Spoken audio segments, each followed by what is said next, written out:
Children of heaven அப்படிங்கிறது யார் உலக திரைப்படம் பார்க்க வந்தாலும் முதல்ல பார்க்க பரிந்துரைக்கப்படுகிற ஒரு படங்களுள் ஒன்று. அப்போ அதை பார்த்து பிரமிக்கிற ஒருவர் வந்து நான் உங்களுடைய படத்தில் வேலை செய்யணும்னு கேட்குறாரு. அப்போ அவர் சிரிச்சுக்கிட்டே சொல்றாரு, உங்களுடைய சம்பளத்தில் நாங்கள் 3 படம் எடுத்துடுவோம் ஈரானில், இங்கே கொடுக்குற சினிமாட்டோகிராஃபருடைய படத்தில் 3 படம் எடுத்துடுவோம் எங்களால். அவர் சொல்கிறார், இல்லை நான் ஃப்ரீயாகவே கூட செய்து தரேன், எங்களுக்கு உங்களை மாதிரி படம் எடுக்கணும்னு ஆசை. இதுதான் முக்கியமான இடமாக பார்க்குறேன். மஜித் மஜிதியான ஒரு மனிதர் உங்களை மாதிரி அப்படிங்கிறத அவர் வந்து வணிக ரீதியாக கலர்ஃபுல்லாக அப்படி அவர் சொல்லலை. இது மாதிரியான பட்ஜெட் என் கையில் கிடச்சிதுன்னா நான் வேறு மாதிரி சிந்திப்பேன் அப்படிங்கிறத அவர் சொல்கிறாரு. இவர் என்ன சொல்கிறாருன்னா, எனக்கு கலை ரொம்ப முக்கியம், ஆர்ட் ரொம்ப முக்கியம், இது மாதிரி படங்கள் செய்து சலிச்சதுனால உங்ககிட்ட வேலை பார்க்குறேன்னு இவர் சொல்கிறார். இந்த சங்கமம் அப்படிங்கிறது முக்கியம். அது இந்தியாவில் தொடர்ந்து நிகழ்ந்து கொண்டே இருக்கிறது. குறிப்பிட்ட சமூகத்தினர் மட்டும்தான் படிக்கணும் அப்படிங்கிறதுக்காக தான் நீங்கள் பள்ளிக்கூடம் கட்டி வச்சிருக்கிறீங்களான்னு உடனே கர்ணன் சொல்லுவார், என்னுடைய சபையில் என்னுடைய ஊரில் எல்லோரும் சமம், எல்லாரும் படிக்கலாம் அப்படிங்கிற ஒரு கான்செப்டை அவர் கொண்டு வராரு. இது மாதிரியான படங்கள் தமிழில் வந்திருக்குது. நம்ம அவ்வளவு எளிதாக தமிழ் படங்களில் ஒன்றும் இல்லைன்னு சொல்லிட முடியாது. 7-8 வருடங்களுக்கு முன்பாக ஒரு கதாநாயகனோ அல்லது நகைச்சுவை நடிகரோ பெண்களை தரம் தாழ்ந்தி பேசினால் கைத்தட்டுவாங்க தியேட்டரில். இன்னைக்கு தட்டமாட்டிக்கிறாங்க. கவனிச்சிங்களா? முதல்ல அழைத்தமைக்காக மாவட்ட நிர்வாகத்திற்கும் நிர்வாகத்தினருக்கு நன்றி. காலையிலேருந்து பேசினதுலேருந்து கொஞ்சம் என்னோட உரை மாற்றமாக இருக்கும். எல்லாரும் சொன்னாங்கல்ல, ஈரானியன், டர்க்கி, ஜப்பான்லலாம் நல்ல படங்கள் வருதுன்னு. அதில் மிக மோசமான படங்களும் உண்டு. நம்மளால் கண் கொண்டு பார்க்க முடியாது அந்த படத்தெல்லாம். நமக்கு காட்டப்படுற படங்கள் நல்ல படங்கள். இந்தியாவிலிருந்தும் தமிழ்நாட்டிலிருந்தும் வெளியில் காட்டப்படுற படங்கள் நல்ல படங்கள். அதை நம்பி அவங்க இங்கே வந்தாங்கன்னா இதோடைய பார்வை வேறையாக இருக்கும். வேறு மாதிரியான படங்கள், ஆளுமா டோலுமா படங்கள்லாம் கூட நம்மக்கிட்ட உண்டு. ஆக வெளியில் ஈரானோ ஜப்பான்லேருந்து வந்த படங்கள் குறைவே கிடையாது, நல்ல படங்கள். ஆனால் நம்ம மனசில் நிறுத்திக்கணும், அங்கேயும் மோசமான மிக மிக மட்டமான மசாலாத்தனமான படங்களும் வருதுங்கிறதையும் நம்ம மனசில் ஏற்றிக்கணும். ஓகேங்களா? ஒன்று. ரெண்டாவது வந்து ஈரான் மாதிரியான தேசங்களில் அவங்களுக்கு லாபம் முக்கியம் இல்லை. ஏன்னா கவர்மெண்ட் தயாரிக்கிறாங்க ஒரு படத்தை, அவங்க அந்த ஸ்கிரிப்டுக்குள்ளே முடித்து தந்துடுவாங்க. கவர்மெண்ட் ஸ்கிரிப்ட் வாசித்து எதை ஓகே சொல்கிறாங்களோ அதை தான் அந்த இயக்குனர் போய் எடுப்பார். அப்போ ஆனால் இங்கே அப்படி கிடையாது. இங்கே வந்து சினிமாங்கிறது தொழில். ரூபாயை போடுறாங்க, எடுக்கிறாங்க. அப்படி இருக்கும்போது நீங்கள் ஒரு படத்துடைய கதையை எப்படி சொல்லி ஓகே வாங்க முடியுமோ அப்படி தான் எதிர்பார்ப்பாங்க, அப்படி தான் போய் சொல்லுவாங்க. அந்த யதார்த்தத்தையும் நம்ம புரிஞ்சுக்கிட்டு தான் இந்திய சினிமாவை பற்றி பேச வேண்டி இருக்குது. இந்திய சினிமா ஒரு ரசிகையாக எனக்கு மிக பிடித்த ஒரு களம். என்ன காரணம் அப்படிங்கிறதையும் சொல்லிடுறேன். எப்போ வந்து லண்டனில் முதல்ல படம் எடுத்தாங்களோ அப்போவே இந்தியாவிலையும் எடுக்க ஆரம்பிச்சிட்டாங்க. ஆக இந்தியாவினுடைய சினிமாவினுடைய வயது 2013 100 ஆண்டுகள். நம்ம 100 ஆண்டுகள் கடந்து வந்துட்டோம். ஒவ்வொரு 10 வருடங்களுக்கும் ஒரு முறையும் இந்திய சினிமாவினுடைய முகங்கள் மாறுது. இந்திய சினிமான்னு சொல்கிறதே கொஞ்சம் சிக்கலானது. ஏன்னா வந்து ஒவ்வொரு பிரதேசத்துலேயும் ஒவ்வொரு மாதிரி எடுக்கிறாங்க. பெங்காலியில் ஒரு படங்கள் எடுத்துகிட்ருக்குறாங்க, இங்கே தமிழ்நாட்டில் வேறு ஒரு படங்கள் எடுக்கிறாங்க, கன்னடத்தில் எடுக்கிறாங்க, தெலுங்கில் எடுக்கிறாங்க. இது ஒருங்கிணைந்த ஒரு மாநிலங்களோட தான் தனித்தனியாக எடுக்கிறாங்க. ஒவ்வொன்றுமே தனித்தனி இண்டஸ்ட்ரி. நம்ம தமிழை வச்சு அங்கே அப்படி எடுத்துட்டாங்க, நம்ம ஏன் இப்படி எடுக்கலன்னு கேட்க முடியாது. இரண்டாவது, ஒவ்வொருத்தருடைய கலாச்சாரம் ஏன் காட்டப்படவில்லை அப்படிங்கிற ஒரு கேள்வியும் வருது. இது எல்லாவற்றுக்குமே பதில் இருக்குது. இன்னொன்று, அங்கே அகிரா குரோசோவாவும் இன்னொரு பக்கம் நீங்கள் பேசுகிற மஜித் மஜிதி மாதிரியும் தார்கோவெஸ்கி மாதிரியும் கிம்கி துக் மாதிரியும் அவர்களுடைய நாட்டில் செல்லுபடியாகவில்லைங்கிறத நம்ம முதல்ல புரிஞ்சுக்கணும். அவர்கள் வெளிநாட்டில் மஜித் மஜிதி அவர்கள் வந்து ஒரு தடவை இந்தியாவிற்கு வந்திருந்தாங்க. அவருடைய ஒரு படம், கடைசி அவர் எடுத்த படம் முகமது நபியை பற்றி ஒரு படம் எடுத்திருந்தார். அதற்கு இசை வந்து ஏஆர் ரஹ்மான். அந்த வேலைக்காக அவர்கள் மும்பைக்கு வந்திருக்கும் பொழுது பிசி சார் இருக்கிறார்ல, பிசி ஸ்ரீராம் சார் தெரியும், சினிமாட்டோகிராஃபர். அவர் போய் அவரை சந்திச்சிருக்கிறார். சந்திக்கும் பொழுது அவங்க தன்னை அறிமுகப்படுத்திட்டு பிசி சார், அவர் என்கிட்ட நேரடியாக இதை சொன்னது, பிசி சார் சொன்னது. அப்போ நேரடியாக தன்னை அறிமுகப்படுத்திட்டு சொல்கிறாங்க, உங்களுடைய படத்தில் நான் வேலை பார்க்கணும்னு எனக்கு ஆசை, உங்கள் டைரக்ஷனில். ஏன்னா நம்ம சில்ட்ரன் ஆஃப் ஹெவனையும் அவருடைய படங்களை பார்த்து நம்ம வந்து பிரமிச்சு போயிருப்போம். சில்ட்ரன் ஆஃப் ஹெவன் அப்படிங்கிறது யார் உலக திரைப்படம் பார்க்க வந்தாலும் முதல்ல பார்க்க பரிந்துரைக்கப்படுகிற ஒரு படங்களுள் ஒன்று. அப்போ அதை பார்த்து பிரமிக்கிற ஒருவர் வந்து நான் உங்களுடைய படத்தில் வேலை செய்யணும்னு கேட்குறாரு. அப்போ அவர் சிரிச்சுக்கிட்டே சொல்கிறார், உங்களுடைய சம்பளத்தில் நாங்கள் 3 படம் எடுத்துடுவோம் ஈரானில், இங்கே கொடுக்குற சினிமாட்டோகிராஃபருடைய படத்தில் 3 படம் எடுத்துடுவோம் எங்களால். அவர் சொல்கிறார், இல்லை நான் ஃப்ரீயாகவே கூட செய்து தரேன், எங்களுக்கு உங்களை மாதிரி படம் எடுக்கணும்னு ஆசை. இதுதான் முக்கியமான இடமாக பார்க்குறேன். மஜித் மஜிதியான ஒரு மனிதர் உங்களை மாதிரி அப்படிங்கிறத அவர் வந்து வணிக ரீதியாக கலர்ஃபுல்லாக அப்படி அவர் சொல்லலை. இது மாதிரியான பட்ஜெட் என் கையில் கிடைச்சதுன்னா நான் வேறு மாதிரி சிந்திப்பேன் அப்படிங்கிறத அவர் சொல்கிறாரு. இவர் என்ன சொல்கிறாருன்னா, எனக்கு கலை ரொம்ப முக்கியம், ஆர்ட் ரொம்ப முக்கியம், இது மாதிரி படங்கள் செய்து சலிச்சதுனால உங்ககிட்ட வேலை பார்க்குறேன்னு இவர் சொல்கிறார். இந்த சங்கமம் அப்படிங்கிறது முக்கியம். அது இந்தியாவில் தொடர்ந்து நிகழ்ந்து கொண்டே இருக்கிறது. நம்ம இதற்கு முன்னாடி பண்ணவங்க முன்னோர்கள் முட்டாள்கள் இல்லை கான்செப்டில் நான் பேசலை. இதற்கு முன்பாக முன்னோர்கள் மிகச் சிறப்பாக தமிழ் சினிமாவை வழி நடத்திட்டு வந்தாங்க. ஒரு இடத்துல அது பிரேக் ஆகி திரும்ப அது ஒரு எழுச்சிக்கு உள்ளாச்சு. நல்லா புரிஞ்சுக்கணும், வெளியிடங்களில் வந்து இப்போ ஈரானில் மாதிரியான திரும்ப இந்த ஜப்பான் சோக்கால் நீங்கள் எந்த உலகத்தை எடுத்துக்கிட்டாலும் அங்கே ஒரு போர் நடந்திருக்கும். அங்கே மிகப்பெரிய அளவில் சமூக புரட்சி நடந்திருக்கும். நம்மளுக்கு இண்டிபெண்டன்ஸ் கருத்து சுதந்திரத்துக்கு அப்புறம் நம்ம மிகப்பெரிய புரட்சியை பார்த்ததில்லை, போரை பார்த்ததில்லை. நாம் பார்த்தது வாழ்வியல், அன்றாட வாழ்வியல், குடும்ப விஷயங்கள். இதுதான் நம்மளுக்கு ஒரு பிரச்சனையாக இருக்கும்போது அதுதான் படத்தில் வெளிப்பட்டது. நீங்கள் 50 நீங்கள் 47க்கு முன்னாடி 30லிருந்து 40 வரைக்குமான படங்கள் நீங்கள் பார்த்தீங்கன்னா இன்றைக்கெலாம் நம்மளால் பார்க்கவே முடியாது. அதற்கான பொறுமை நம்மக்கிட்ட கிடையாது. நாதா அப்படின்னோடனே ஒரு பாட்டு வரும், இங்கே வா அப்படின்னோடனே இங்கே ஒரு பாட்டு வரும், உட்காருன்னு உடனே ஒரு பாட்டு, நில்லுனா ஒரு பாட்டு. 75 பாடல்கள்லாம் வந்து சர்வசாதாரணமாக வந்து பாட்டுக்கு நடுவில் அப்பப்போ டயலாக் வரும். மீது எல்லாமே பாடல்கள்.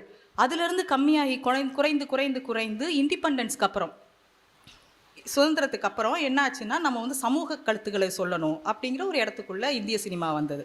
அப்போ சமூக கருத்துக்கள்னு சொல்லும்போது அப்போ உள்ள வந்து பெண்களுக்கு சீக்கிரமே குழந்தைங்களுக்கு திருமணம் செய்து வைக்கிறது, அமை வேண்டான்னு சொல்கிற மாதிரியான படங்கள் மெதுவாக வர ஆரம்பிச்சது. அது சமூக புரட்சி படம் இல்லையா? நமக்கு தேவையான படமுமாக தானே இருந்தது. இதில் நான் ஒருவரை குறிப்பிட்டு சொல்லணும், டிபி ராஜலட்சுமி அவர்களை.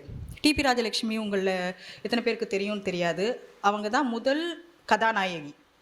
தமிழ் சினிமாவில் முன்னாடிலாம் கதாநாயகி நடிக்கவே முடியாது. நாடகத்திலேயே பெண்கள் கதாபாத்திரம் போட முடியாது, ஸ்திரீ பாட் போடுவாங்க. ஆண்கள் தான் பெண்களாக நடிப்பாங்க. ஏன்னா பெண்கள்லாம் வந்து நாடகம் பார்க்க போனாலே ஐயோ இந்த பொண்ணெல்லாம் நாடகம் பார்க்க போயிட்டான்னு ஒதுக்கி வைப்பாங்க. எப்படி நாங்கள் நடிச்சிருப்பாங்க. ஆனால் அதையும் மீறி யார் நடிக்க வந்தாங்கன்னா வீட்டில் ரொம்ப வறுமையாக இருப்பாங்கல்ல, வேறு வழியே இல்லை அப்படின்னு சொல்கிற பிள்ளைங்களில் ஒரு 5 வயசு 6 வயசு பிள்ளைங்களை நீங்கள் போகணும் நாடக சபாவுக்கு அனுப்பி வைப்பாங்க. அப்படியே வறுமைக்காக நாடகத்திற்கு வந்த ஒரு பெண் தான் டிபி ராஜலட்சுமி. அவங்க முதல்ல கதாநாயகி ஆறாங்க. அப்போ அவர் எவ்வளோ பெரிய அழுத்தத்தை அவங்க வந்து எதிர்கொண்டு இருப்பாங்க சமூகத்தில், நம்ம யோசிச்சு பார்க்கணும். இன்றைக்கி நீங்கள் உங்கள் வீட்டில் நான் நடிக்க போகிறேன்னு சொன்னால் வீட்டில் ஒத்துக்குவாங்களா? டிக்டாக் போடுறதுக்கே எவ்வளோ திட்டுறாங்க, உண்மையா இல்லையா? ஃபேஸ்புக்கில் ஃபோட்டோ போடுறதுக்கே திட்டுறாங்களா இல்லையா? கரெக்டாக உண்டா இல்லையா? அப்படி இருக்கும்போது அப்போ நடிக்க போயிருக்கிறாங்கங்கிறது மிகப்பெரிய ஒரு விஷயமா இருந்தது. அப்போ அவங்க அதை மீறி அந்த அம்மா வந்ததுனால தான் எனக்கு அவங்கள ரொம்ப தனிப்பட்ட முறையில் பிடிக்கும். அவங்க போய் நடிக்க ஆரம்பிச்சு நான் ஏன் டைரக்ட் பண்ணக்கூடாது அப்படின்னு அவங்க டைரக்ட் பண்ணுறாங்க. அதில் எனக்கு ரொம்பனா அவங்க டைரக்ட் பண்ணதில் எந்த மாதிரியான படங்கள் இயக்குறாங்கங்கிறது ரொம்ப முக்கியம். அவங்க திரும்ப வலியுறுத்திட்டே இருந்தது பெண்கள் கல்விங்கிறது ரொம்ப முக்கியம்.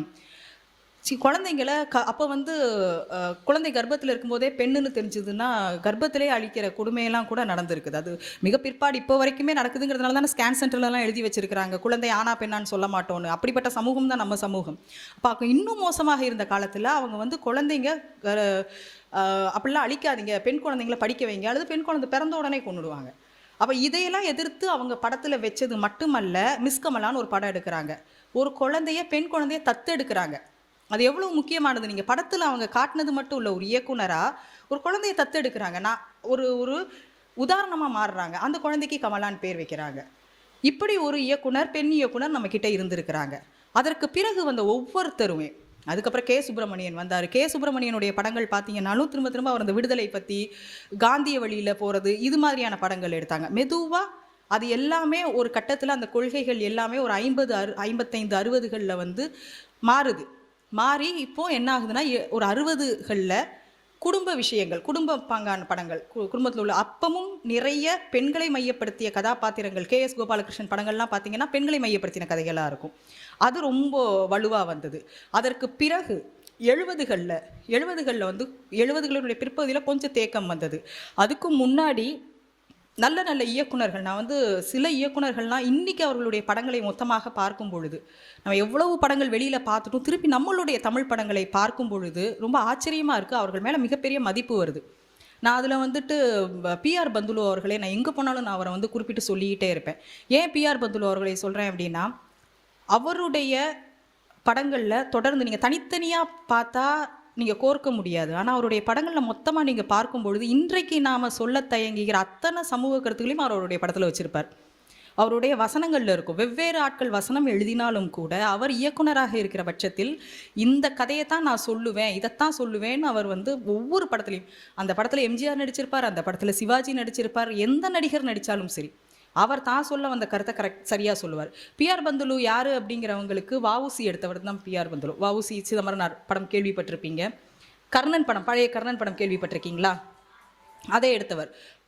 அந்த கர்ணன் வந்த பிறகு, அது வரைக்கும் தெருக்கூத்தில் இருந்த கர்ணன் திரையில் வரும்போது அந்த கல்ட்டே மாறுது. கர்ணன் அப்படிங்கிறவர் வந்து கொடுத்து பழகியவர்னு வேற அது கிட்டத்தட்ட ஒரு நெகட்டிவ் கேரக்டரை வந்து ஒரு பாசிட்டிவாக மாத்துறாரு.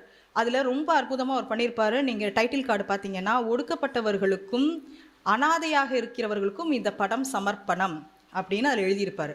மட்டுமல்ல, அந்த படத்தில் உள்ள ஒவ்வொரு காட்சியிலையும், எந்த காட்சியிலையுமே அவர் சொல்ல வந்தது சமூகத்தில் மேலோரும் கிடையாது, கீழோரும் கிடையாது, அத்தனை பேரும் சமம் அப்படிங்கிறத அவர் சொல்லியிருப்பார். இன்றைக்கி நீங்கள் இது மாதிரி அவர் வச்ச அந்த வசனத்தில் நான் எழுதித்தரேன் இன்றைக்கி நீங்கள் வைக்க முடியாது, நீங்கள் யோசிக்க கூட முடியாது. ஒன்று சென்சாரில் போகும், அப்படி இல்லைன்னா அது மிகப்பெரிய ஒரு விவாதத்தை கிளப்பும். அதில் வந்து ஒரு காட்சி, அந்த படத்தில், கர்ணன் படத்தில் எல்லோருக்கும் தெரிஞ்ச மகாபாரத காட்சி தான். அர்ஜுனன் வில்லெறிவார், கர்ணன் வருவார். கர்ணனுக்கும் அர்ஜுனனுக்கும் ஒரு இது நடக்கும். அதில் அர்ஜுனரை விட கர்ணன் சிறப்பாக அதில் பண்ணிடுவார். அப்போ கேட்பாங்க, நீ எந்த நாட்டுடைய ராஜா? நீங்கள் கேள்விப்பட்டிருப்பீங்கன்னு நினைக்கிறேன், அதனால தான் நான் அதை ஐடியாவை மட்டும் சொல்கிறேன். நீ எந்த நாட்டுடைய ராஜா அப்படின்னு கேட்பாங்க. கர்ணன் சொல்வார், எனக்கு ராஜ்யம் எதுவுமே கிடையாது, நான் ஒரு தேரோட்டியுடைய மகன் அப்படின்ன உடனே அவங்க சொல்லுவாங்க, தேரோட்டியோட மகன் வில்லு எடுக்கலாமா? நீ சத்திரியனுக்கு இணையாக வந்து நீ கையில் அம்பு எடுத்துட்டியே, இது செல்லாது அப்படின்னு சொல்லும் பொழுது துரியோதனன் எந்திரிக்கிறார். இவனுடைய நண்பன், உனக்கு என்ன ராஜ்யம் தானே வேணும், ராஜ்யத்தை நான் தரேன், என்னுடைய ராஜ்யத்தில் ஒரு பகுதியை அவனுக்கு தரேன் அப்படின்னு ஒரு ராஜ்யத்தை தர்றார். அப்படிங்கிறது தான் அதோடைய பேஸு. இதே காட்சியை அந்த படத்தில் அது வைக்கும் பொழுது துரியோதனன் எந்திரிச்சு கேட்குறாரு, கர்ணன் கேட்குறார், கேள்வி கேட்குறார், ஒரு தேரோட்டியினுடைய மகன் வில்லெடுத்து சத்திரியருக்கு இணையாக எடுக்கக்கூடாதுங்கிறது உங்களுடைய குலதர்மத்துக்கு எதிராக இருந்தால், கிருபாச்சாரியரை பார்த்து கேட்குறாரு, நீங்கள் ஆச்சாரியர் தானே, நீங்கள் வேதம் தானே சொல்லிக் கொடுக்கணும், நீங்கள் ஏன் கையில் வில்லு எடுக்கிறீங்கன்னு கேட்பார். இவன் ரொம்ப அதிகம் பேசினா அப்படிம்பாங்க. இன்றைக்கு யோசிச்சு பாருங்க, நீங்கள் இதை வைக்க முடியாது, இது என்னெல்லாமோ பிரச்சனைக்குள்ளே கொண்டு போயிடும் நம்மளை. அப்போ அப்படி யோசித்து வச்சிருக்கிறாங்க. அதில் ஒரு பையன், அந்த படம் பார்த்தவர்களுக்கு நினைவு இருக்கும்னு நினைக்கிறேன், மேகநாதன் ஒரு பையன் வந்து கேள்வி கேட்பான், நீங்கள் எல்லாரும் படிக்கிறீங்களே, நான் ஏன் படிக்கலை, நான் படிக்கக்கூடாதான்னு கேட்பான். இவங்க எல்லாரும் குறிப்பிட்ட சமூகத்தினர் மட்டும்தான் படிக்கணும் அப்படிங்கிறதுக்காக தான் நீங்கள் பள்ளிக்கூடம் கட்டி வச்சிருக்கிறீங்களான்னு உடனே கர்ணன் சொல்லுவார், என்னுடைய சபையில், என்னுடைய ஊரில் எல்லோரும் சமம், எல்லாரும் படிக்கலாம் அப்படிங்கிற ஒரு கான்செப்டை அவர் கொண்டு வராரு. இது மாதிரியான படங்கள் தமிழில் வந்திருக்குது. நம்ம அவ்வளவு எளிதாக தமிழ் படங்களில் ஒன்றும் இல்லைன்னு சொல்லிட முடியாது. மிக காத்திரமாக, வலு உள்ளதாக அந்தந்த காலகட்டத்தில் என்ன சொல்லணுமோ அதை சொல்லியிருக்காங்க. நாயக வழிபாடு இருந்ததா தமிழ் சினிமாவில்? கண்டிப்பாக இருந்தது, இப்போ வரைக்கும் இருக்குது. இப்போ கூட வருத்தம் தான், இவ்வளவு பேர் வேலை செய்கிற ஒரு யூனிட்டில் திரைப்படம்னு எடுத்துக்கிட்டிங்கன்னா குறைந்தபட்சம் 150 பேர் இருப்பாங்க. லைட்மேன் இருப்பாங்க, ப்ரொடக்ஷன் யூனிட்டில் இருப்பாங்க, நடிகர்கள் இருப்பாங்க, ஜூனியர் ஆர்டிஸ்ட் இருப்பாங்க, ஒரு கேமரா இருக்கும், கேமராவுக்கு ஒரு செகண்டுக்கு எவ்வளோ சார்ஜுன்னு இருக்கும், ஒரு மணி நேரத்துக்கு இவ்வளோன்னு இருக்கும். இதெல்லாம் வச்சுட்டு நீங்கள் எதை எடுக்கிறீங்கன்னா, ஹீரோவுடைய சுருள் முடியை எடுக்கிறீங்க, ஹீரோவுடைய ஷூவுக்கு ஒரு ஷாட் வைக்கிறீங்க, ஹீரோ வந்து தண்ணி குடிச்சிட்டு துப்பறான் அதுக்கு ஒரு ஷாட் வைக்கிறீங்கும்போது வருத்தமாக இருக்குது. இத்தனை பேருடைய உழைப்பு நீங்கள் வந்து ஒரு ஹீரோ வாயில் தண்ணியை விட்டுட்டு கொப்பளிக்கிறதுக்கு வைக்கிறீங்களேங்கிறது வருத்தமாக இருக்குது. ஆனாலும் கூட அது வந்து அந்தந்த படைப்பாளர்களினுடைய தவறே தவிர நம்ம ஒட்டுமொத்தமாக இதை வைத்து தமிழ் சினிமாவை எடை போட முடியாது, இந்திய சினிமாவை எடை போடக்கூடாது அப்படிங்கிறது தான் என்னுடைய ஒரு கருத்து. இரண்டாவது, இங்கு வந்து பெண்களினுடைய, நான் எங்கே போனாலும் அதை பேசாமல் நான் வந்து போகிறதில்ல, பெண்களுடைய ரெப்ரசன்டேட்டிவ் எப்படியாக இருந்திருக்குது இந்திய சினிமாவில் அப்படிங்கிறதையும். இந்திய சினிமாவில் வெவ்வேறு நாடுகளில் பெண்கள் இயக்கிறதுக்கு வர்றதுக்கு முன்னாடியே இந்திய சினிமாவில் வந்தாச்சு. இந்திய சினிமாவில் பெண்கள் இயக்கிறதுக்கு குறைவு, அவர்களுடைய எண்ணிக்கை குறைவே தவிர பெண்கள் பொதுவாக தமிழ் சினிமாவில், இந்திய சினிமாவில் முன்னாடியிலேருந்தே வந்துட்டாங்க. சவுண்ட் ரெக்கார்டிஸ்டாக இருந்திருக்கிறாங்க. மீனாட்சின்னு ஒருத்தங்க சவுண்ட் ரெக்கார்டிஸ்ட்டாக அப்போவே இருந்திருக்கிறாங்க. நான் சொல்கிறது 50களில் நம்மக்கிட்ட ஒரு சவுண்ட் ரெக்கார்டிஸ்ட் டெக்னீஷியன் ஃபீமேல் இருந்திருக்கிறாங்க. அதற்கு பிறகு எடிட்டர்ஸ் இருந்திருக்கிறாங்க. நானுமே பெண் எடிட்டர்களுடைய தொடர்ந்து வேலை பார்த்துருக்கேன். எடிட்டர்ஸ் இருக்கிறாங்க, கேமரா உமன் இருந்திருக்கிறாங்க, டைரக்டர்ஸ் நிறைய பேர் இருந்திருக்கிறாங்க. ஆனால் அவர்களுடைய எண்ணிக்கை குறைவாக இருக்குதே தவிர அவர்களுடைய பார்ட்டும் பார்த்திங்கன்னா சவுதி அரேபியாவில் மிக மிக பின்னாடி, இப்போ 2018 19 தான் ஒரு பெண் படம் இயக்கிறதுக்கு வர்றாங்க. சினிமா கண்டுபிடித்து 100 ஆண்டுகளுக்கு அப்புறம் ஒரு பெண் வந்து அங்கே இயக்கிறதுக்கு வந்திருக்கிறாங்க. ஆனால் நம்மளுக்கு அதே மாதிரி தான் ஈரான்லேயும் மிக பின்னாடி தான் அவங்க வர்றாங்க. சைனாவில் தான் ரொம்ப கொஞ்சம் முன்னாடி வந்துட்டாங்க. சைனாலலாம் வந்து 35 படங்கள் எடுத்த இயக்குனர்லாம் இருக்கிறாங்க. இப்போ சைனா வந்து ஹாங்காங்கோட சேர்ந்து பிரிட்டிஷ் உடைய கீழே காலனி அதிகமாக இருக்கும் பொழுதுலேருந்து எடுத்த ஒரு லேடி இப்போ வரைக்கும் இப்போ அவங்க எடுக்கிறதில்ல, 5-6 வருடங்களுக்கு முன்பு வரைக்கும் அவங்க படம் எடுத்துகிட்டு இருந்திருக்கிறாங்க. அதே மாதிரி ஒவ்வொரு மிக மிக குறைவு. ஜப்பான்லலாம் மிக பின்னாடி தான் வர்றாங்க படம் எடுக்கிறதுக்கு. ஃப்ரான்ஸில் முதல்ல வந்திருக்கிறாங்க. அதுக்கப்புறம் இந்தியாவில் தான் பெண் சீக்கிரம் படம் எடுக்கிறதுக்கு, திரைப்படம் எடுக்கிறதுக்கு முன் வந்தாங்க. அப்படிங்கிறதும் ரொம்ப முக்கியமானது இந்திய சினிமாவினுடைய வரலாறுல. ஆக யாரேனும் உங்களிடம் இந்திய சினிமா மிக மோசமாக இருக்கிறது, தமிழ் சினிமா இருக்குன்னா இருக்குதான், அதில் எந்த இதுவும் இல்லை. ஆனால் ஓரளவாவது இங்கு வணிக ரீதியாகவும் ஜெயிக்க வேண்டிய ஒரு கட்டாயத்தில் நம்ம இருக்கோங்கிறதையும் நம்ம யோசிச்சிருக்கணும். நீங்கள் யார்கிட்ட நீங்கள் என் கையில் கேமரா கொடுக்குறீங்க, நான் போய் படம் எடுக்கிறேன்னா அது வேறு. நீங்கள் எத்தனை பேரை நீங்கள் போய் பேசி ஒரு தயாரிப்பாளரை பார்த்து பேசி அவரை சரி பண்ணி நீங்கள் ஒரு படம் எடுக்கணும். நிறைய ஜெயித்த இயக்குனர்கள் முதல் 2 படம் என்ன பண்ணியிருக்காங்கன்னு பாருங்கள். மிக மிக குறைவான இயக்குனர் தான் முதல் படத்துலேயே தான் சொல்ல வந்ததை சொல்லியிருக்கிறாங்க. ஆனால் முழுமையாக சொல்லியிருப்பாங்களான்னு கேட்டால் அவங்களும் காம்ப்ரமைஸ் பண்ணியிருப்பாங்க. இது இங்கே உள்ள நிலைமை. அப்போ யார் மாறணும் அப்படிங்கிறது ஒரு பெரிய கேள்வி. எப்பொழுது ஒரு தொழில் வியாபாரமாக மாறிச்சோ அங்கே கிங் யாருன்னா கஸ்டமர்ஸ். அப்போது சினிமாவினுடைய கிங் யார்? நீங்கள் தான், நாம தான், பார்வையாளர்கள், ஆடியன்ஸ் தான். ஆடியன்ஸ்க்கு எதுக்கு கை தட்டுறாங்கங்கிறது டிஸ்கஷன் ரூமில் பேசிக்கிட்டே இருப்பாங்க. இந்த சீன் வச்சா கை தட்டுவாங்கன்னு அவங்களுக்கு தெரியும் இல்லையா? அப்போது அதை தானே திருப்பி திருப்பி வைப்பாங்க. அதுக்காக உங்களை யாரும் கைத்தட்டாதீங்கன்னு சொல்ல முடியாது. நம்ம வேணும்னே கைத்தட்ட, நம்மளை கைத்தட்ட வைக்கிது. அப்போ எது கைத்தட்ட வைக்குதுன்னு அடுத்த ஒரு கேள்வி வரும். இப்படியே உள்ளே போனோம் அப்படின்னு சொன்னால் சினிமாவினுடைய தொடக்கம் அப்படிங்கிறது எங்கிருந்து ஆரம்பிக்குது? இது வந்து ஒரு சோஷியலுடைய சைக்காலஜிலேருந்து ஆரம்பிக்குதுன்னு கொண்டு போய் நம்ம போய் நிப்பாட்டுவோம். அது ஒரு பெரிய டாப்பிக்காக மாறும்.